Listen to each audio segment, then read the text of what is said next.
Hello and happy Tuesday and happy April Fool's Day, or Poisson d'Avril in France, right? The fish of April. They go around sticking fish or images of fish on people's backs. Go figure. Uh, in any event, my name is Michael Leeserman here with the Trial Guides tip of the day. And our tip this first day of April comes from Edward Capozzi's book, The Domino Theory. If you haven't read this, I recommend it. It's a brilliant way of explaining and presenting causation to a jury using dominoes. In many cases, although there may little to no visible damage on the plaintiff's rear bumper from a rear-end collision, you must obtain photographs of the front end of the defendant's vehicle, which typically sustains far more damage. Next time you are on a highway and see a rear-end collision, check out the defendant's vehicle and see how much property damage occurs in the grille and hood areas.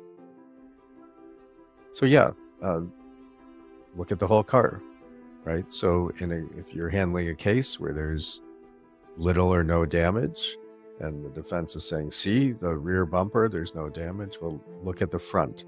Look at the front of the striking car, and look at the front of your client's car if it hit another vehicle, because that really represents the force. It shows the force that was absorbed by your client's body, whether it's in the crumble zone of the striking vehicle or of your client's vehicle.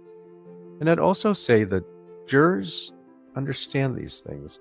I remember back in the 90s, I've been practicing law 30 years now, and I had a case, a lot of people would say missed, right? Like a mild impact, soft tissue, or really what I did with that case was I want to always under-exaggerate, right? So I actually said in jury selection and throughout the case, I said, look, there's no damage to my client's car. And in jury selection, are you open to someone being injured when there's no damage to their car? Could that happen? Do you automatically say, you know what, you won't listen to the evidence?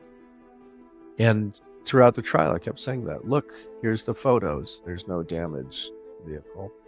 And when you do that, and when your client's credible, and my client very much was so, again, this is like mid-90s, when the first trials I tried, jury came back with a verdict we were very satisfied with. And when I talked with them afterwards, they said, you weren't really doing your client a service. Oh, really? Yeah, we think there was damage to the frame underneath. There was damage that maybe you couldn't see with the bumper. Clearly she was injured. So you kept saying there was no damage to the car. We think there was some, but maybe it was in the frame. That's great, right? When I come forward and say there's no damage and the jury says, oh no, there must have been, that supports my case. That is helpful for my client receiving justice and a verdict from the jury.